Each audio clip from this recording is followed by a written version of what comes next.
We're quiet. What's up, Indies? How's it going? Welcome to Indies Live today. I see a whole bunch of people here in the chat, a whole bunch of comments. What's going on, everybody? Say hello if you're in here. I'm stoked to dive into your questions. If you're new here, welcome to Indies Live Q&A. My name is Jack. I'm the IndieX Agency Lead. Going to be going through your questions today, helping you guys get on track with whatever it is that you're working on throughout another crazy week in the indie revolution.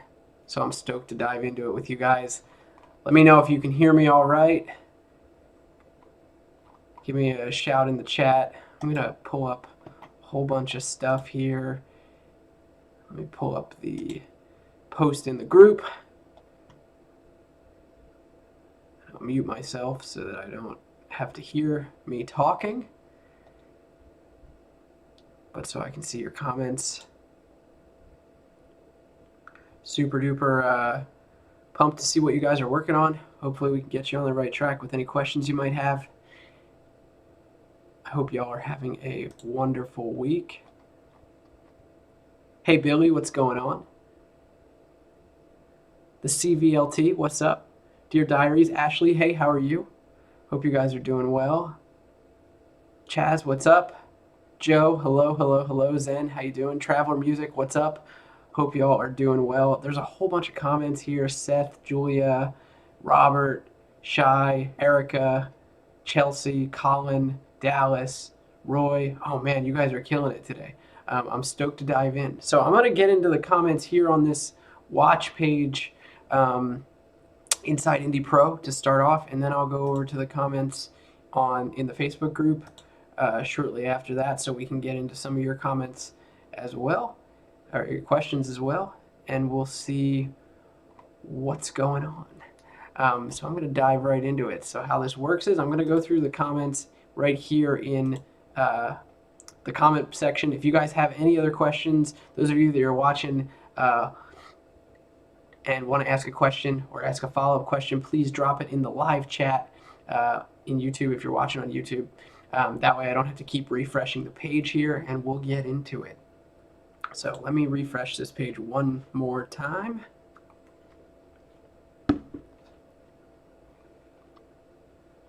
And we'll see what's up.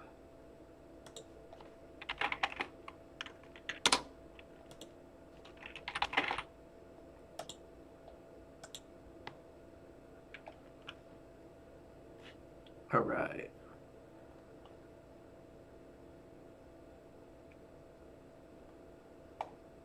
All right, we're rocking and rolling. This is exciting.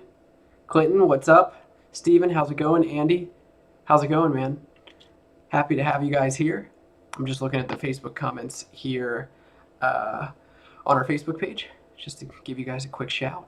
So let's dive into the questions. I'm excited to get into it. Hope you guys are all doing wonderful. It's been a super busy week here with the gang. All right, so let's get started. Seth's got a question here. And Seth said, hey Jack, can you rattle off a checklist or a sort of standard to-do that you think about / employ when releasing a single? I know some things might be different artist to artist, but hoping you can provide some insight on this. Thanks, Seth. Hey man, yeah, that's a great question. It does vary artist to artist, and it varies artist to artist based on the type of content that you've got around that single.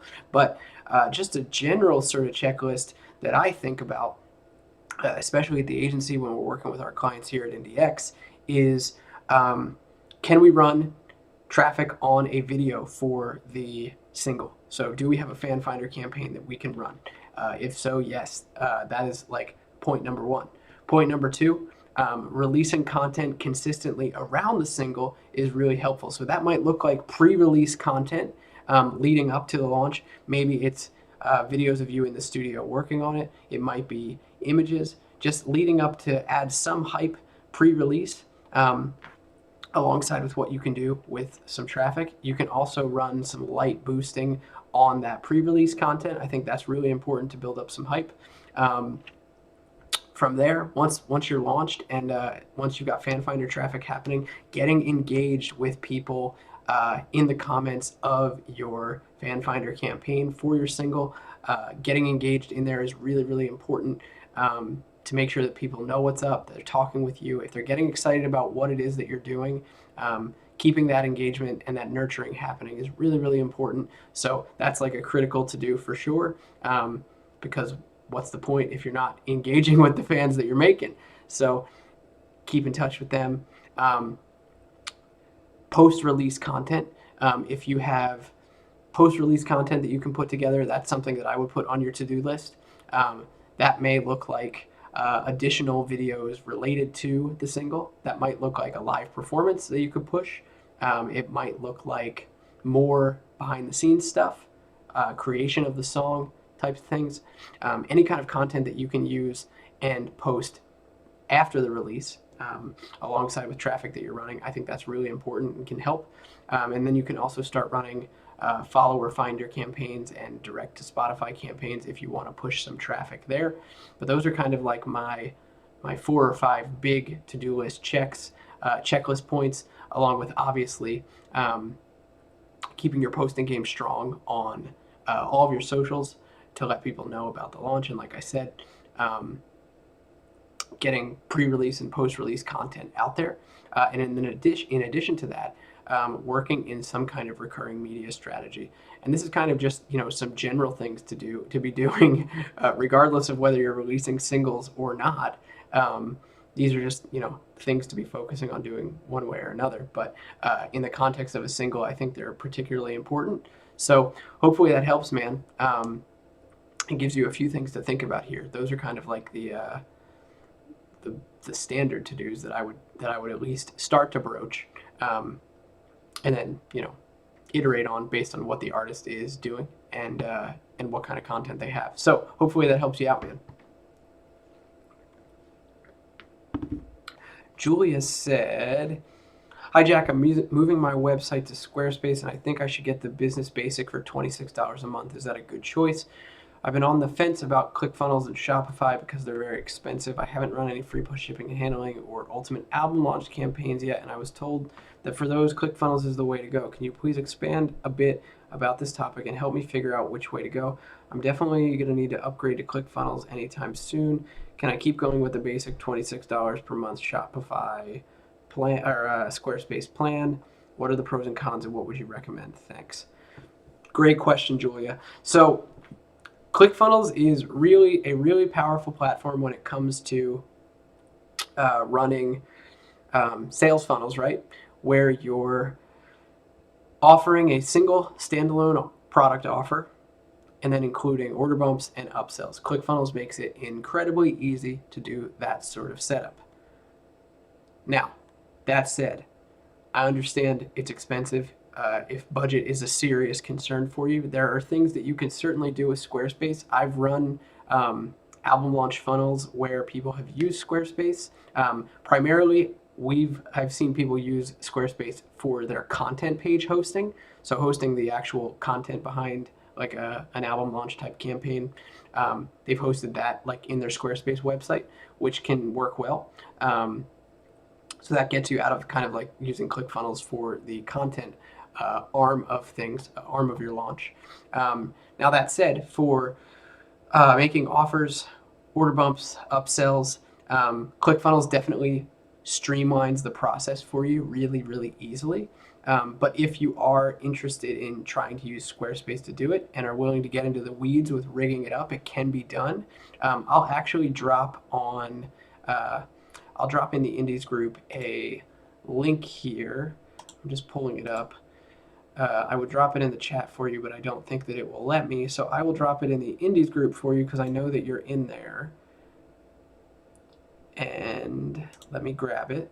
There's a link to a number of Squarespace add-ons and plugins, some of which can do upsell pages, which will help you to streamline what you're looking to do if you need to be offering order bumps, upsells, and what have you in a launch style campaign. That said, the choice is really up to you and your budget.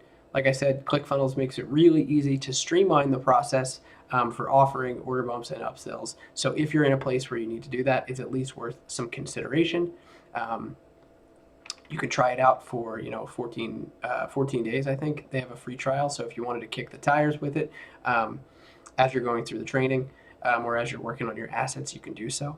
But Squarespace is definitely powerful for hosting your content, and with a little bit of legwork, you can add on some upsell functionality into it if that's something that you're looking to do. So hopefully that helps you out. I'm gonna drop this link right on the post and see if I can tag you. Okay, I will have to share it in the Indies group for you, so I will tag you in that once we jump off the live here. Robert said, hey Robert, what's up, man?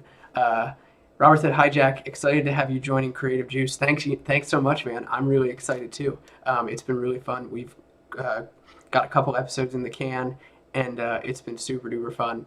So thank you for the warm welcome. That's awesome. I really appreciate it. I'm wondering if you've ever been able to get a free plus shipping and handling funnel to break even or margin positive with newly warmed audiences, e.g. fan finder to cold audience, 2, retarget with education video, then 3, retarget with an ad for free plus shipping and handling funnel. I know Denise Walker has had luck with this, except she starts and ends with a free plus shipping and handling offer. But have you done it with any non-blues, non-Christian music artists at the agency level, and what did it look like? Thanks, Robert. Hey, that's a great question, Robert. So where we usually employ the free plus shipping and handling funnel as a strategy typically is on the back end of another offer, like we talk about in a training like the Ultimate Album Launch, for example. Usually where cost of goods are null and you've already made some sales and you're looking to shake out customers. So where it works really well is when you have a warm audience already built up, whether that be a big warm audience in your ecosystem on Facebook or Instagram or whatever, and you're looking to retarget folks and shake out customers that way, or on the back end of another funnel where you're making a core offer with upsells, and then you're looking to shake out customers who didn't take you up on that. The reason being is that it's really difficult to subsidize a free plus shipping and handling funnel when you're driving top of funnel traffic into it. Except in really niche cases, like you mentioned, with like Denise's case, for example, or other niche type genres, it's really, really difficult to do that. We typically don't see that at the agency level. Haven't used that strategy in that way at the agency level. Where we do use it, for example, one of our artists, a rock band, they have a really large warm audience on Facebook, many of which are not customers yet, and so we're using it as a place to shake out customers there. However, it's not starting with spending top of funnel with fan finder traffic. We're not trying to recoup that spend and sales retargeting ads into a free plus shipping and handling funnel and trying to make that break even, because it's really difficult to do so. So yeah, hopefully that helps answer your question, man. Generally not the route that we take with free plus shipping and handling. Shy says, sorry guys, my throat is like way off today. Shy says, I set up a ClickFunnels for my album launch October 2019. Originally, I was making enough to quantify the $20 a month, but now I'm not. I use Bandzoogle and could easily host an order form there, but I wouldn't have the upsell function. Is there a cheaper alternative to host my order form with an order bump upsell that entrepreneurs suggest? Or would taking my album launch evergreen increase my likelihood of making money from ClickFunnels? Hey Shy, that's a great question. I know I kind of dove into some of that with Julia's question about Squarespace. So there's obviously some options there. However, if you're using Squarespace, the Business Basic, which is $26 a month, that's not any cheaper than what you're paying for the $19 share funnel plan, if that's what you're on with ClickFunnels. So if you're looking to try and subsidize that cost, something you might want to look into doing with it is either one, continuing to run your album launch and bring sales into your funnel that way to subsidize the cost of ClickFunnels. That may be one route that you could take. Or two, you could look to make other offers using ClickFunnels to your existing customers or your existing list that you've built up through your previous album launch. You could use ClickFunnels to do that. So send them some new offers. You could set up a free plus shipping and handling funnel to try and shake out some old customers there. All of that may help you to bring in some revenue based on people who haven't bought from you just yet, to help you subsidize that $20 cost. So those are kind of like the first ideas that come to my mind, especially because the share funnels plan isn't something that ClickFunnels offers anymore. If you decide to cancel that, you won't be able to get access to it again. So there are other options for hosting your funnel, hosting your order form, based on some of the things that we talked about here. You said you have your website hosted in Bandzoogle. So yeah, you won't have upsell or order form functionality there too. So what I would look to do, just based on where you're at, is look at the list that you created through your album launch. Compare what you've got in terms of subscribers and what you generated in terms of customers, and start looking to make offers to that list. And if you can use ClickFunnels as your tech stack to do that, and it makes sense to be offering those people, a new core offer with some upsells, with some order bumps to try and maximize the cart value there, then you might be able to work to subsidize that cost for yourself. Potentially also alongside running your album launch as an evergreen, bringing some more people into the funnel, and just taking stock of what it's doing in terms of your take rate of your offer. That's what I would look into doing if I were you. Hopefully that helps. Let me know if that makes sense and if you have any other questions. Erica said, hey, I'm running an iSeries giveaway fan finder, but seems to be underperforming due to the fact that specific interest for targeted audiences seems to have evaporated. In other words, I targeted those who had interacted with my page in the big 6, but it's flat. Where can I find how to add interest in the updated audiences? It's changed a bit. Thank you. I'm not sure I follow your question totally, Erica. It sounds like, okay, so you're running a fan finder campaign, and it sounds like you were running it to your warm audience, people who had interacted with your page, so your Facebook page engagement, maybe your Instagram engagement in the big 6 English-speaking countries, but people are filtering out of that audience because it's dynamic and it's not as big of an audience anymore. So you were asking, where can I find how to add interest in the updated audiences? So if you're finding that your warm audience, your Facebook page engagement is getting smaller, you definitely don't want to add more interest to it, because all that's going to do is it's going to narrow that audience further. The people in it are going to be limited by what you include in your interest targeting.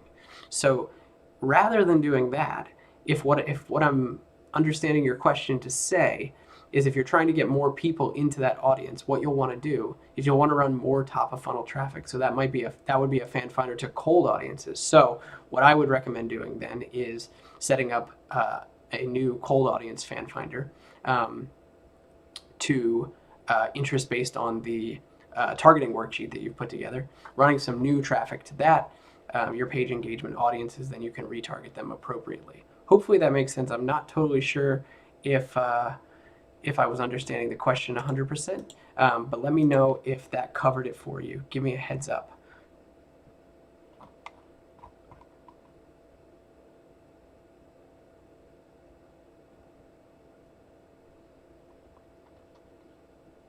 Let me just take a look in the chat here real quick, guys.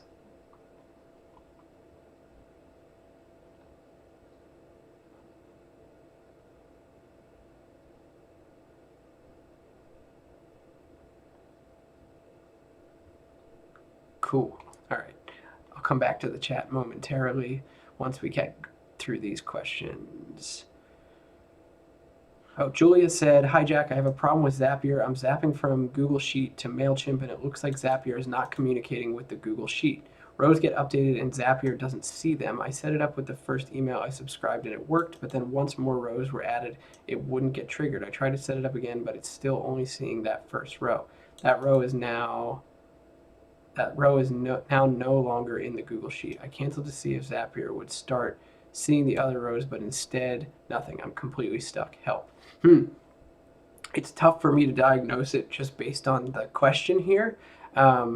If you post in the Indies group, Julia, I'd be happy to take a look. Or if you already have post in the Indies group, feel free to tag me in it. The first thing that comes to my mind might be that your trigger is set up incorrectly, and that's why it's not seeing the new rows that are being created. That the trigger event might be set up incorrectly for Google Sheets. So I would take a look there first, but feel free to tag me in the Indies group or in the Indie Pro group, and I'd be happy to try and troubleshoot it with you. But without seeing it in front of me or seeing screenshots, it's hard for me to say. That would be kind of my first troubleshooting point, though. If it's not triggering, check the trigger event. That might be where there's an issue. Chelsea said, hello, I've been running a fan finder for the last several months. It included a 2-video path, but I didn't have any opt-in. I didn't have any opt-in because I didn't know what I wanted to offer. Okay, cool. I started writing custom songs, and I decided to use that audience as the audience that feeds a landing page ad.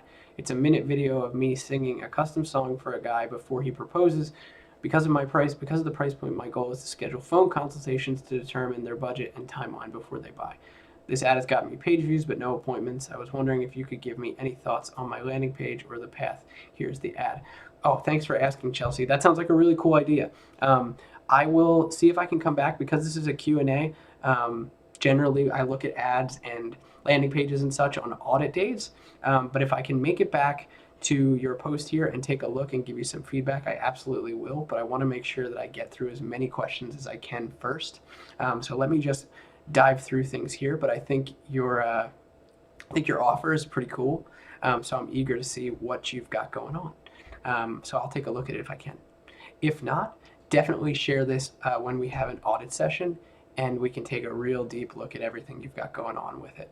Or share it in the Indies group. Love to see what you're working on. Colin says, what's up, Colin? I'm working on my brand, trying to make it more effective and authentic as well. I'm a singer-songwriter with an emphasis on songwriting, and my music has modern productions but is guitar-based and a little bit retro in style. I'm looking for a brand and social media strategy that could work for me. Just some general tips would be great. Cool. That's awesome, Colin. I would say a couple things. One recommendation I would make for you to check out is dive into the Content Blitz blueprint inside Indie Pro. I think you'll get a lot of ideas in there about putting together recurring content and where recurring content and your brand fits into your overall social media strategy. If you're asking, particularly about posting, I think that would help. On that note, I would say putting together a recurring media strategy as you're bringing new people into your world, as they're discovering you, coming up with a recurring media strategy that fits with your singer-songwriter kind of guitar-based retro style would be really cool. So, there's a number of things that you could do to incorporate that sort of branding into what you do. It might be, setting up shop for like a Facebook Live setup. If you're going for like a retro vibe, I don't know, maybe it's like setting up your video in like a garage, sitting on like a retro style amp. There's a number of things that you could do that come to my mind creatively. You could have like a bit talking about like going deep into what your songs are about, going into the stories behind them, kind of unpacking it, unpacking where, because it's guitar based, maybe unpacking the connection between the melody, the lyrics, and like the guitar parts that you're putting together. That could be interesting. If that's something that you think kind of fits with the brand that you're putting together. But I would also say, if your music is guitar based, like you're saying, look to put together a fan finder campaign that highlights that, that really highlights the elements of your songwriting and your music that shows off the guitar. If you're really as heavily as guitar based as you're talking about, there might be like some virtuoso type things that you can work into all of that. So I would say just lean into that as much as you can in your content, both for like top of funnel advertising and for your recurring content. That will probably get you started with your social media strategy and your digital marketing. So yeah, if you haven't already, dive into Fan Finder. Think about how you can incorporate guitar more and more into it, if that's really what your sound is based around. Make it something that makes people's eyes pop, and and think about where you can work that into your recurring content as well. And I think that will put you on a kind of a good place. I know that's sort of vague advice, and kind of like general, but without specifics of what you're trying to do with it. Those would be some general ideas that I would put towards you. Hopefully that helps.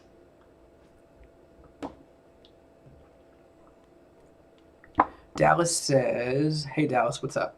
I'm currently running a fan finder with a one-shot interview performance. I recently changed my audiences based on Kyle's warning about non-Big Five countries being heavy with bot traffic, and I've seen my 75% video views nearly double. Should I let Facebook refigure out the situation or pivot? I also cut together behind-the-scenes footage and was wondering what the best way to roll it out and nurture it and educate. It's a little less than 10 minutes, and I want to start growing my YouTube channel as well. Should I cut different versions for different platforms or drive traffic to YouTube? Many thanks, sir." You are very welcome, sir. If you've recently changed your audiences and Facebook is still kind of re-optimizing, I would let it do its thing. Keep an eye on your 75% video views. If you don't see that get better, you may want to duplicate your fan finder campaign and start over with the new audiences. Just duplicate the campaign and turn off the old one, turn on the new one, and see if it will re-optimize appropriately starting from scratch, obviously with all of your social proof intact.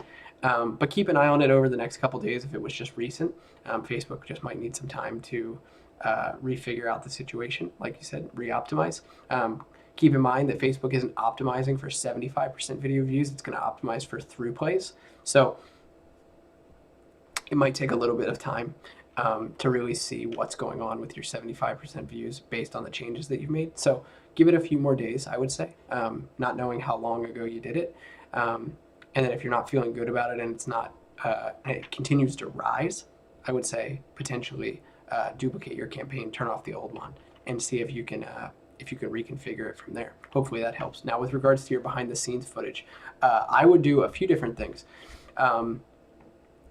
Definitely think about chunking out smaller versions of your behind-the-scenes footage for different platforms. I think that that's a great starting point, just to kind of make that content, make the life of that content stretch out a little bit, so that you can use it.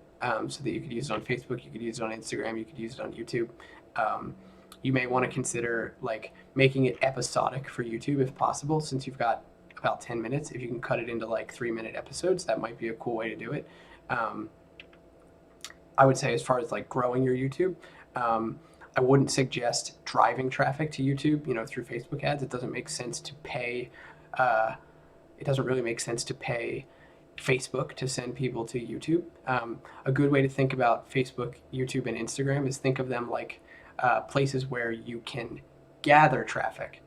You can gather traffic with Facebook ads, Instagram ads. You can gather traffic on YouTube organically or through ads.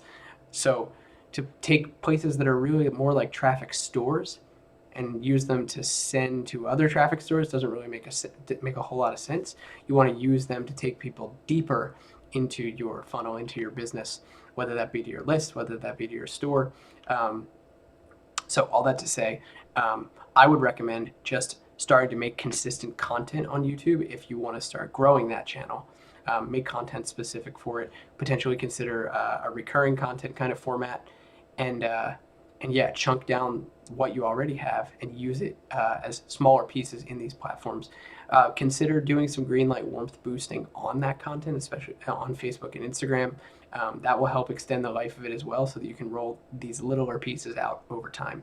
Hopefully that helps, man. Looking forward to seeing what you do with it. Roy, what's up, Roy?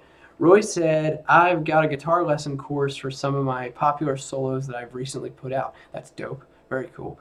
I had a lot of organic sales from my followers of 60K on IG and 20K on YouTube, but I'd like to push out some Facebook, Instagram ads with the promo video for the course to all my followers. Anyone who interacted with my posts. Would a reach campaign be better for this? If so, what's the frequency they should be seeing the ad per day? Is there anything else you'd recommend doing? Also, if you have time, would you be able to quickly provide feedback on the landing page if there's anything I should change or add? Cool. That's awesome, Roy. Good stuff. I'm glad to see that you got some sales. That sounds like a pretty neat offer, especially if you've got like fans in your ecosystem that are guitar heads. I think that's a pretty cool offer. So you said you've got 60K followers and 20K on YouTube. If you've got 60K on Instagram and you've got some more on Facebook as well, I imagine if you wanted to, that's a pretty sizable audience. So I don't think you would have to start with a reach campaign. I would probably suggest starting with a conversions campaign, see how that goes. And if that doesn't work, you could pare down to a traffic campaign. If you're not getting an acceptable rate of traffic to the page, or you're not getting the CPA that you need.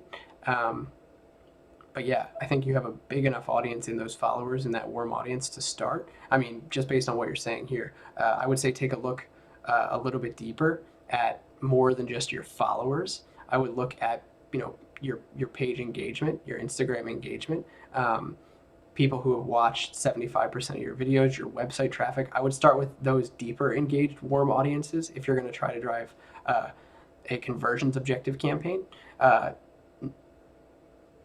Take a look into what the audience sizes there are.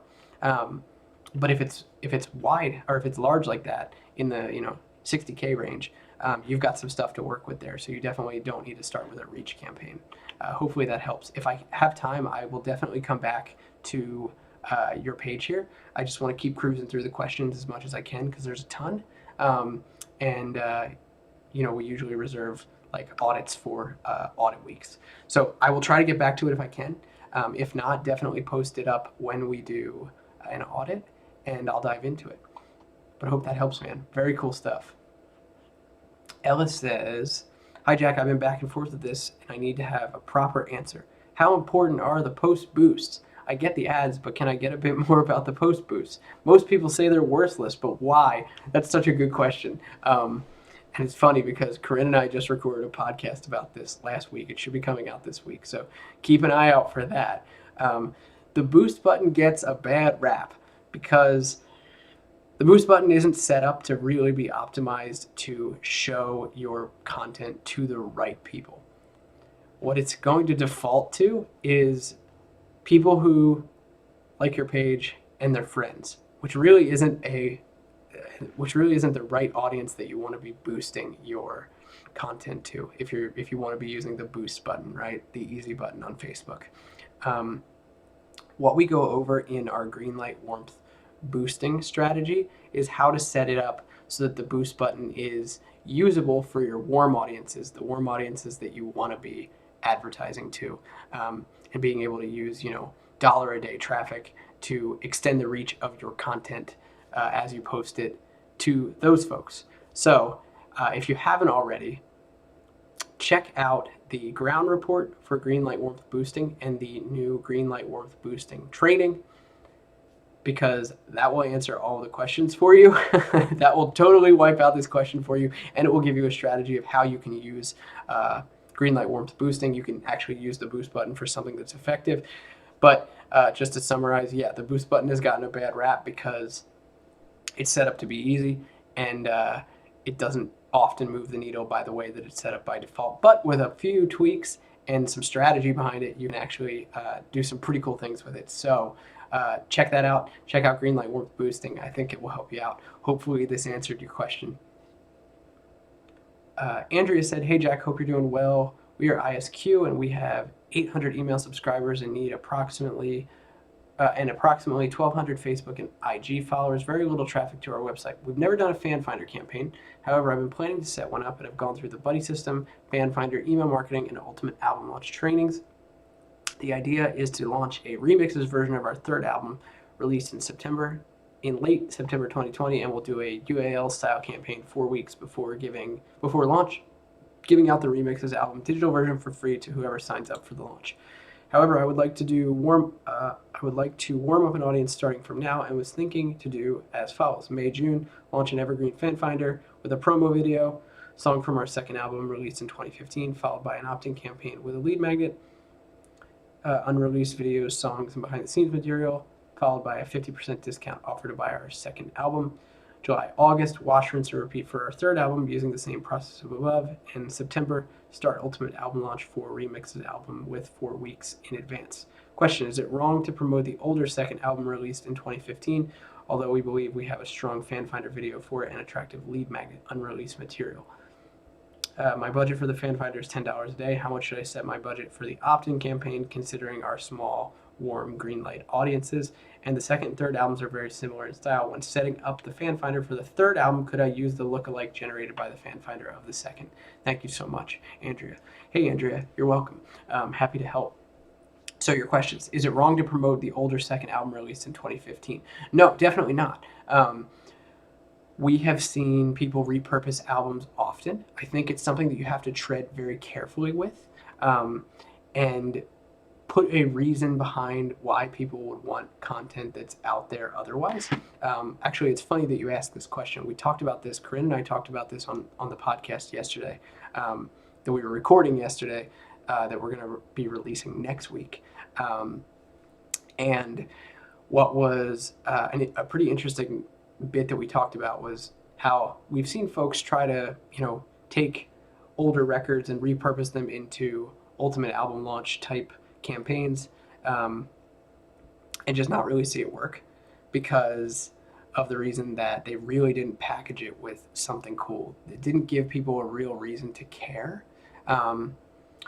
So I think as you're considering that, there's definitely nothing wrong with using an older record.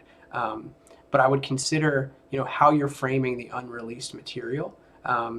What kind of unreleased material is it? Is it, something new, as in like that takes people deeper into your world, that gives them a little bit more about that? Is it more experiential? I think all of those things are really important. To give you an example, one of our artists at IndieX here, we built a permission campaign for them that was based around the idea of like a 5-day journey, not unlike what you see in Ultimate Album Launch, but it was pretty much evergreen from the start, and we were not releasing a new record. What we were actually doing was we took 5 of their songs. They picked 5 of their songs that they considered like their greatest hits, and we purposed them into like a behind-the-scenes experience of them in the rehearsal space. So it was going through like a day in the life of the band. And it was saying, you've heard these songs, but we're giving them to you for free, along with a behind the scenes look of us in our rehearsal space, see what goes through our heads as we're prepping for shows, as we're writing songs. They got into the writing process, they got into the rehearsal process, showed them like packing up the van, showed them backstage, and just gave people kind of an inside look at what the band is all about. And that worked really, really well. And they offered the offer at the end was actually really interesting. The sales offer at the end was an unreleased live version of one of their shows that they had recorded, put on CD, and you couldn't get it anywhere else. And their fans really dug it. So all that to say is, it's really important that if you're going to repurpose older content, be very purposeful about it. But I think that it's definitely worth doing, as long as you're, thinking ahead of how to make it special, how to make it more than just like, get our old album for free with some unreleased things with it. Like being very explicit about why people should care about that is really, really important if you're using that as a permission offer. So hopefully that helps with that question. With your budget question, generally speaking, for like grassroots level album launches, I would recommend like setting aside like 30% of your budget for opt-ins. Most of your budget is going to go to top of funnel to build up your audiences. So as you're getting your fan finders together and seeing how they perform, which is obviously really important. This as you've been through the training. That's going to really rely heavily on the success of your launches or of your permission campaigns is going to rely heavily on how engaged and warmed up the people that are being introduced to you are. So that's really important. But yeah, what we recommend in Ultimate Album Launch is like set aside like 30% of your budget for opt-in ads, retargeting ads, And then you asked about your second and third albums being similar in style. And if you could use the lookalike audience generated by the fan finder for the second album. Totally. Yeah, you absolutely could. If they're similar in style, I would definitely recommend trying it, especially if that lookalike is performing well for your first fan or for your second fan finder. Um, if it's doing really well compared to like cold interest-based audiences, I would definitely recommend testing it with a follow-up fan finder if you're planning that. It makes a lot of sense to do so. So yeah, hopefully that helps answer your questions. I would also recommend, as you're going into this, take a look at the ground report that Cirque did a couple weeks ago. It's called Why Launches Fail. I think it's important for anyone who's considering going into Ultimate Album launch, especially at the grassroots level, to check out that ground report. It goes into a lot of what we've seen in terms of the Ultimate Album launch strategy and launch strategies as a whole, and what makes successful launches versus what makes launches go bad. So take a look at that ground report. Hopefully it will inform you on some other ideas, and as you're working to strategize out what all this is going to look like in your buddy system, it'll give you some ideas. So yeah, hopefully that helps you out. Thanks for hanging out here. Brick said, "Hey Jack, I just created what I'm thinking of using for my first fan finder and wanted your feedback. Thank you." Hey, what's up, Brick? I will take a look if I can get back to this and work backwards. Generally, this would be for like an audit week, so I want to get through as many questions as I can. I know I've said this a few times now, so if I don't get back to it, please share this with us during an Indies Live audit, and we'll go over it, but I'll try to get back to it and give you some feedback. Chaz said, "Hey Jack, hope you're well and staying safe." Hey man, thank you. I'm doing well here, quarantined in Washington, D.C. Everything is good. We're safe. I really appreciate you asking. Hope you're well too.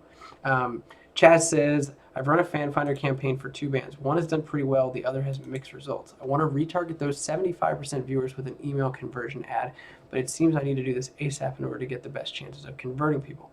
I don't want people to go too long before they see the ad. If that's the case, I need all of my email marketing flow set up before I do a fan finder video campaign, right? I'm a bit confused why that wasn't mentioned in the fan finder video module and why there isn't a conversion ad lesson in the fan finder video module. Isn't the cost per conversion actually the ultimate KPI that you measure the success of your fan finder video on? Can you let me know if you're going to add a conversion ad tutorial in the fan finder course? Without a conversion ad tutorial, we just run the fan finder video, spend money, and don't have anything to show for it. We have to follow up with a conversion ad as quickly as possible, don't we? Can you give me ideas on conversion ads that work? I haven't found a course in the Indie Pro library and I need to run ads as soon as possible. Thanks." For my solo music, my back catalog is a non-subject specific indie pop rock, and my newer songs are socially conscious / political. Given the times we're in, I'm going forward with my political songs because I think there's a ready audience of super fans. My fan finder lookalike audience comes in at 30 cents per 75% viewed, which isn't great, but I'm guessing that's in part because it's political. I've tried to pick a video that's most like the recommendations in the fan finder. Can you give me a general sense of how well this video fits the recommendations? Hey Chaz, great questions. Let me answer them little by little, and as I mentioned to everyone who's dropped things for me to audit here, if I can get back to you or checking out your video, I totally will. If I don't, feel free to share it in an audit week, or please drop it in the Indies group so that we all can check it out and give you all feedback. But with regards to your question about conversion ads, so depending where you're at in terms of building your audience for the first time, while yes, it is certainly important to be trying to move people from the introduction through the education, nurturing, and permission stages of the buddy system, that's super important. Yes, you're totally on the money there. However, the purpose of the cost per conversion is not the ultimate KPI that we measure the success of a fan finder on.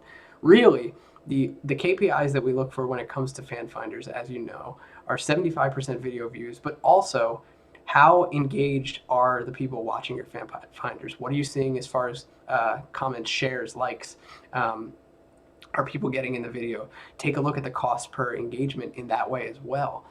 Those are the things that we look for in terms of a KPI on a fan finder. This is your top of funnel traffic.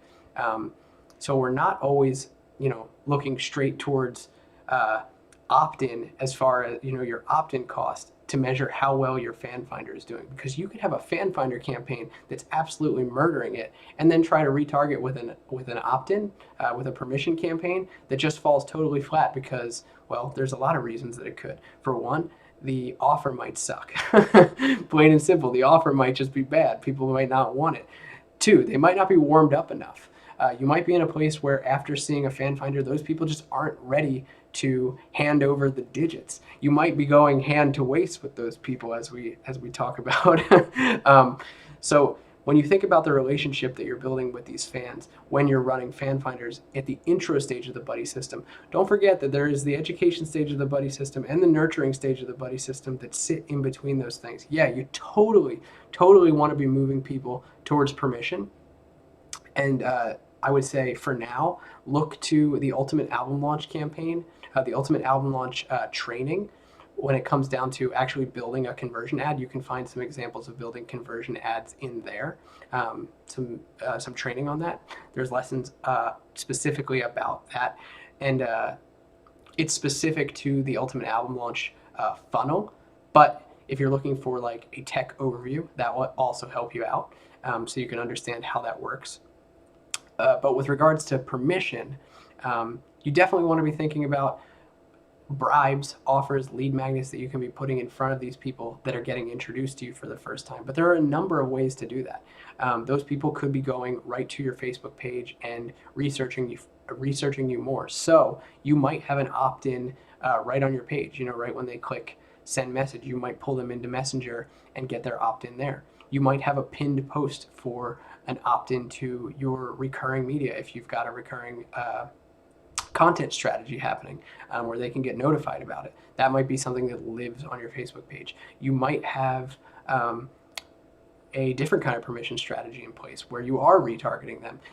That could look like a number of different things. I would suggest looking into, if you're looking for a little bit of a training on that, I did a ground report probably around, it was a while ago now. I did a ground report, which you can find in Indie Pro, and it's specifically on permission bribes. We're also going to have a permission strategy training coming out this year. I'm working on it already. It's going to be coming out later in the year. But Corinne and I also did a podcast on this specific topic that came out, that's coming out next week, I believe. We recorded it yesterday. So we're going to be talking a lot about bribes that we use at IndieX. So hopefully that will give you some ideas of some of the things that you can do. But just to give you some fuel for your brain here, a couple things that you could be working on are, if you're releasing content regularly, you could retarget your newly introduced fans with an opt-in campaign, giving them early access to things. So if they want to get early access to the content that you're dropping, say you're dropping singles every couple weeks or something like that, you could give it to them a day before it goes public. That is one, just one of many options that you could run for permission. You could run giveaways. You could run exclusive content permission bribes. The list goes on and is really only limited by your creativity. But hopefully I helped to answer your questions about where you can find some training on building conversion ads. You can find that in the Ultimate Album Launch for now. And there's certainly plenty of examples in the Indies group as well that you could search for. And check out that permission stage ground report that I did. And yeah, hopefully that helps you out, man. Like I said, I'll try to come back to your fan finder here and take a look. Eleanor said, "Hey Jack, I'm working on recurring content and have a couple questions. I'd like to release a cover song every month plus a vlog of the recording process. Besides releasing the single to Spotify, what would be the best way to share the track on Facebook and Instagram? For weekly recurring content, I'm thinking of posting original drawings, but I haven't seen anyone using visual arts as recurring content, and I'm not sure how to brand it. Do you know of any musicians who have done something similar? Any thought or input? Greatly appreciated." Hey, that's a great question, Eleanor. Thanks for hanging out. So you're thinking about releasing a cover song every month plus a vlog of the recording process. So the singles that you're asking about to Spotify are what you're asking. That's the covers, is what I'm getting from the question here. the best way to share the track on Facebook and Instagram. So a couple things that you could do. If you have the ability to do it, it might be cool to put together, along with the actual cover song released, it might be cool to put together a video for each and every one of them that you're dropping if you have the ability and the time to create the content. What you could potentially do with that is then, splice it up into smaller pieces. So if you wanted to chunk out content to Instagram, you could have, for one, like a snippet of you singing the chorus. You could go over the arrangement. If you're doing a vlog of the recording process, you could certainly chunk that down into smaller posts on Facebook and Instagram in order to share the track and get more exposure around it. So that's kind of the first thing that comes to my mind based on what it sounds like you're working with right now. Hopefully that helps. And then with your weekly recurring content, posting original drawings, but I haven't seen anybody using visual art as recurring content, and I'm not sure how to brand it. I don't know, and I don't have any musicians off the top of my mind that have done something similar, at least not that I can think of right now. It's definitely a really cool idea. Something that might be cool, depending on how you create your drawings, might be like a time-lapse style video piece of content.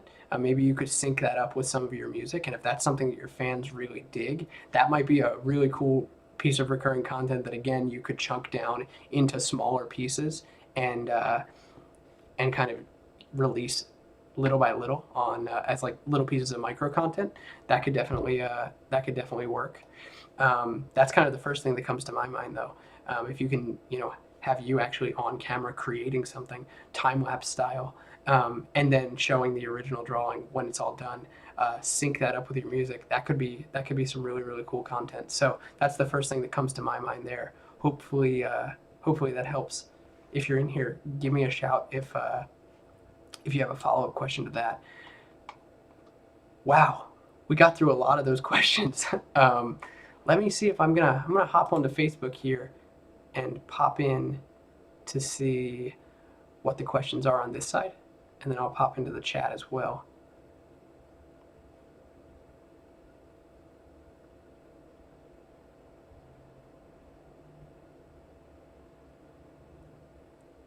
Cool. All right. Calvin said, "Hey, not sure if anybody asked this, but do you guys find more success with releasing EPs with all of the lead-up information and videos, or releasing singles and treating them like separate mini EPs?" Hey, Calvin, it really varies, I think. I see artists having immense success releasing singles and using that to build up their audience over time, and that's more of a long tail kind of strategy where you're using it for your initial audience building. And you can culminate that with an EP, which I think can work really well, or with an album. Or I've also seen, folks do one strong single and run fan finder traffic to that for quite some time before leading into an EP or an album launch kind of experience and working that angle. So leading with one or two main pieces of content as opposed to dropping consistent EPs constantly. So hopefully that helps, man. It's kind of varied depending on what it is that you're working on, what kind of content you've got surrounding it, and what your vision is creatively. Andy said, "Hey Jack, finished fan finder in most of the modules, but still a bit unclear regarding the duration of the fan finder. Should this be viewed as a net of the ocean, constantly fishing new people? Is this correctly understood?" Hey Andy, you got it. The fan finder is supposed to do exactly that. It's supposed to work as a campaign. It's supposed to work as a campaign that will specifically generate new listeners for you on demand. So ideally, once you've got a fan finder that's working really well and generating new listeners for you, super engaged listeners for you at a good cost, it should be something that you leave up and running as long as you can, as long as you can afford to do so and move people deeper and deeper into your buddy system. So yeah, you got the idea. Steve said, "Hey Steve, what's up, man?" Steve said, "Hey Jack, what kind of discrepancies between clicks, pixel fires, and pixel-based audience make sense these days? I'm getting the vibe that a lot is lost from iOS traffic. So short version, how many actual clicks do you figure before a pixel-based audience shows over 1,000 members?" Hey Steve, I think that really varies, man. It depends on where you're sending people. I honestly don't have I honestly don't have a benchmark on, how that's changed recently. I think it would be. I think what I would probably do is um, if you're finding a lot of uh, discrepancies between your click to your landing page views, um, look across a number of your different. This is probably what I would do. I would look across a number of different past campaigns that I've run to different landing pages where you can track it, obviously. This is kind of where it gets in the weeds with like Spotify and things like that. But if you're sending to actual landing pages that you can pixel, I would look across a few different campaigns over time and see um, what the variables that you might have changed were. Because I mean, a lot of things could be occurring there. It could have more to do with if you changed, for example, like if you change platforms, if you move from ClickFunnels to like a website builder, maybe you've got some page load speed issues. I don't know if there's uh, any correlation between like click drop-offs and iOS traffic. I personally haven't seen that in any of the accounts that I run, so not really sure. Um, it kind of depends. As far as like actual clicks before a pixel-based audience shows over 1,000 members, um, that can vary from page to page, from campaign to campaign. So hard to say for sure. Sorry that I can't give you a better answer there. I would say look across a number of your campaigns and kind of look for the averages, look for the variables that might have changed, and also look for the intent of the type of fan that you're targeting, cold versus warm, and the type of content that you're offering to them. I think all of that is pretty relevant to kind of make some decisions about how to optimize that, or what to expect even.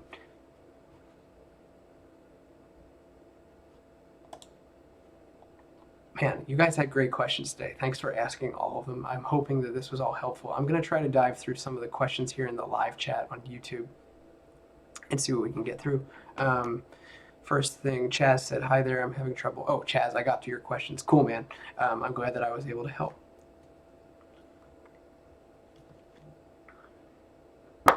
Joe said, "If you're transitioning from a 100% ad budget for Fan Finder to 50% for Ultimate Album Launch, do you just have to pace it out so that you don't break 20% in 48 hours rule?" Hey Joe, if you're looking to scale down uh, so quickly, the safest way to do it would be, yes, the 20% in 48 hours rule. However, when you are bumping down, you may be able to be a little more heavy-handed with it. Um, not my safest recommendation, but you may be able to be a little more heavy-handed, um, and maybe bump down like 20% every 24 hours. Just keep an eye on how Facebook re-optimizes. Um, Usually it's when you're scaling up that you see the worst of it happen, but with video views campaigns at the very top of your funnel, and what Facebook needs to optimize for through plays is so small, usually it can re-optimize pretty quickly. So you might be able to truncate that time down. Hopefully that helps you out, man.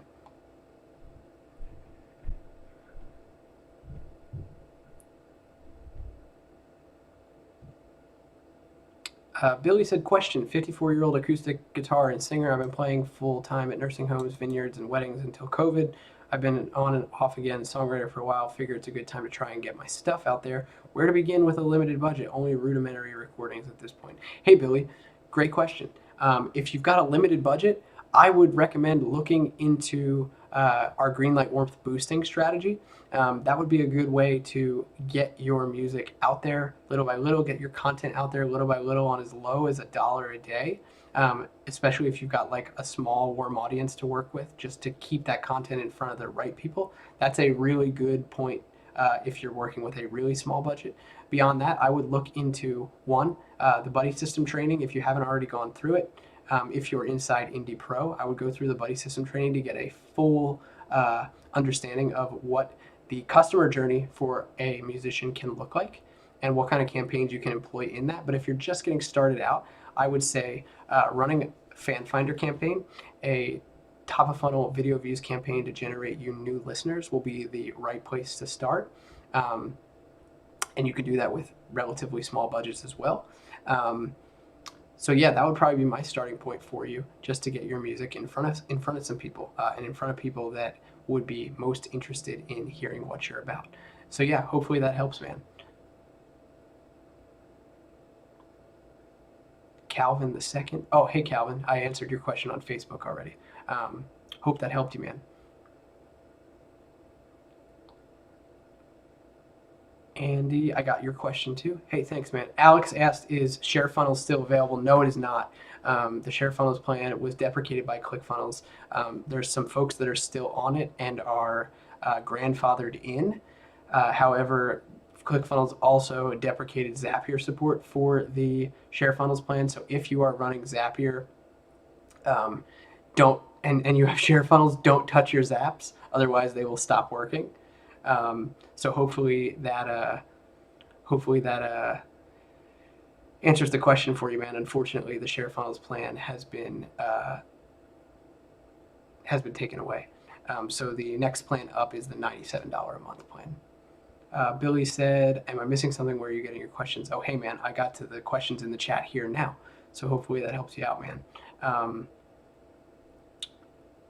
Let's see. Shy Speak said, okay, I want to stay grandfathered in. Thanks, Jack. Oh, Corinne popped in. Hey, Corinne, what's up?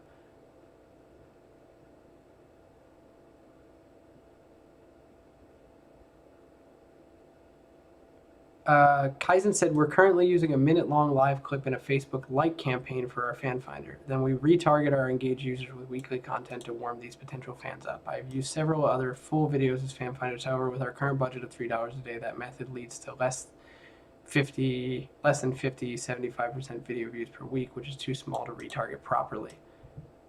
Hey, Kaizen, I'm not sure what your question. Oh, my question is this. Is the engagement from the like campaign that we were running too low of a bar in terms of interest? How would you alter this setup? Thank you. Hey, I would kill the like campaign and consider instead, if you've got a $3 a day budget, I would instead look to use our Greenlight warmth boosting strategy to get your content in front of your existing base, while you then put aside some money to run some more fan finder campaigns to spec. But yeah, I would definitely kill the like campaign.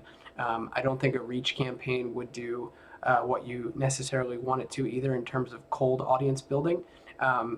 It's funny, Corinne and I were just talking about this when we were recording last week's podcast about dollar a day advertising. So yeah, Kaizen, I would say check out Greenlight warmth boosting and dive into that. That would probably be my biggest recommendation for you when it comes to what you can do with the smaller budget. Hope that helps.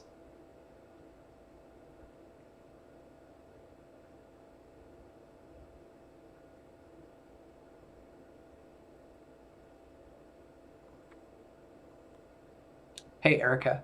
My question is two parts, actually. The custom audience tab has been reconfigured and it's confusing. How do I use my 25%, 50%, and 75% audiences now? Instructions somewhere, thank you.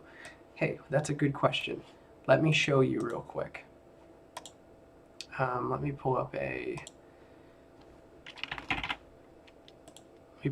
real quickly here. Just for anybody who's having questions about setting up custom audiences for retargeting, here's how you do it. Let me pop into an ad account here to show y'all, and I'll share my screen. All right, so if you are looking to target your 25%, 50%, 75% video viewers, when you're creating a campaign at the ad set level, I'm just going to use this ER Orlando all warm audience here.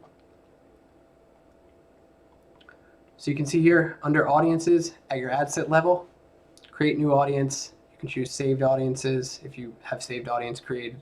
But all you'll need to do is type in your video views audiences that you've set up, and you'll be able to target them, no worries. So not much has changed in terms of setting up your ad set. In the audiences panel,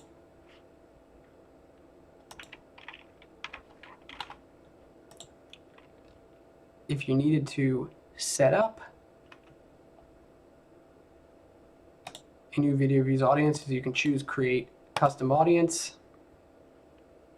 You can choose video. Choose your engagement type, 3 seconds, 10 seconds, through plays, 25 through 95%, and you'll choose your video.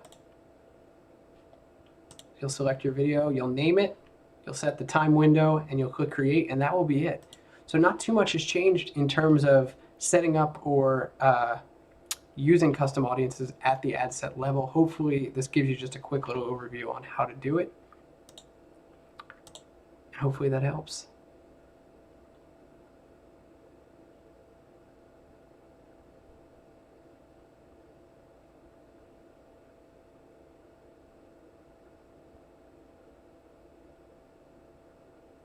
Oh, Erica made a good point. Dukes used visual content selling his photographs. Yeah, while it wasn't recurring content, that was part of his offer in one of his album launches, and it worked really well. His fans really dug it. So something to think about there for sure.